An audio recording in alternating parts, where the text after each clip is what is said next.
Hey folks, if you're getting older, maybe over the age of 55 or 60, like me, I'm getting up there, your body's starting to get a little less flexible. Today, I'm going to discuss with you what may be the weakest part of your golf swing and you don't really even know it. I'm going to help you work on that weak part. If you strengthen it, you make faster swings. Let's go talk about how I can help you strengthen up your golf swing.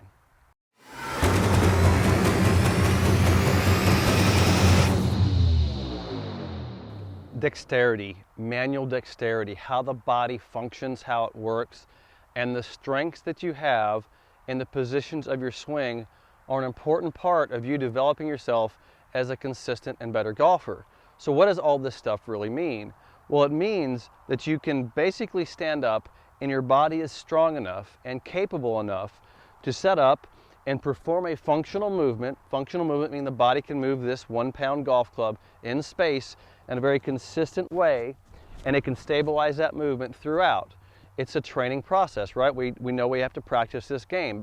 Practice correctly, we build more dexterity into our ability to move. Now, having said that, I just returned from a Phoenix Golf School teaching 19 students, some of them better than others, some beginners all the way to guys that were relatively advanced. Everybody has to practice working on dexterity, especially if you make a change in your golf swing. But I gotta show you the place where almost every single person over the age of 55 is weak. And it's because of this. I'm gonna show it to you first, right? Let me show you where most people are weak. At this place in their swing. Most people are weak here. The finish position. That's where I see people have problems. Now let me explain why this is so important.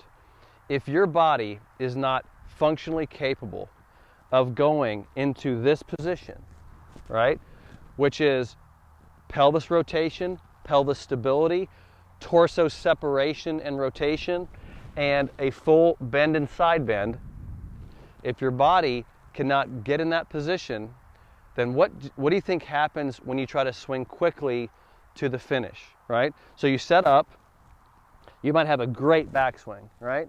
You might have a great transition, but when you come down and your body doesn't like to go here because it's not strong enough, what's the first thing you do?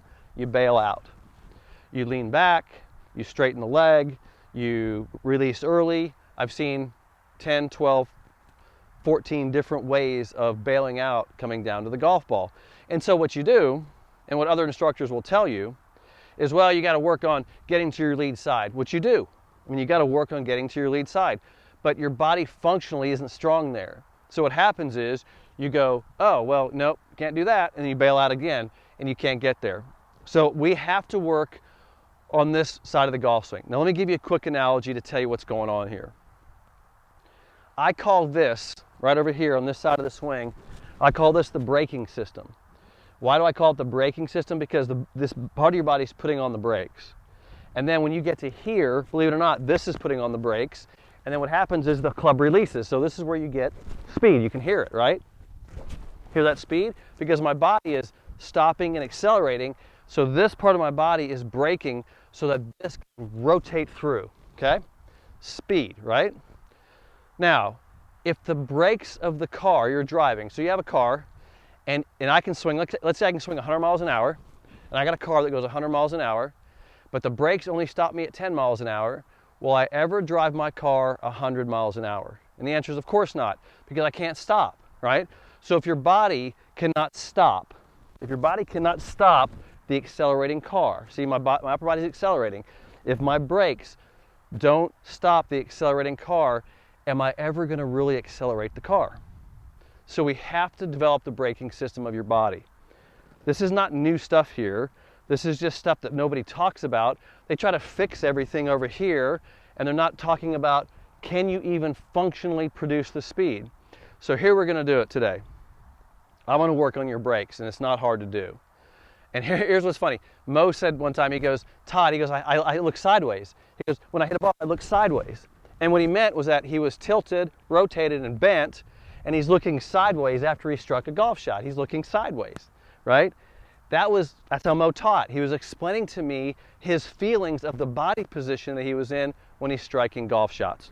So I want to show you that all you have to do this is work on looking sideways at a golf shot. So check it out. I'm going to hit this one easy, like I always do to show you stuff. I'm going to demonstrate. And I'm going to hold my sideways finish position. Look at that. So bent knee, braking system, rotation, sideways, posing, appeared it. That's pure. That's cool right there. So hold your finish, folks. Hold your finish, because here's the thing. If your body, you got to teach yourself where you're going here. And you can't, I see this too much. I see people get up there and they hit a bad one, and then they kind of just, and then they rake another one. The ball hasn't even stopped yet, and they rake another one. Watch me. I talk about this stuff a lot because it excites me that if you work on this stuff, hit it and hold your finish. So get your address right. Hold sideways, hold your finish. And I don't care how you hit it, train your body to get into its braking position. And then as you get good at it, you can start accelerating the club. That's your work for today. You're going to work on your braking system. You're going to go from here, here, all the way to here. Hold your finish, knee flexed, body position down, looking sideways at your golf shots. And you'll start feeling what Mo was telling me about, looking sideways, and then you'll start swinging faster.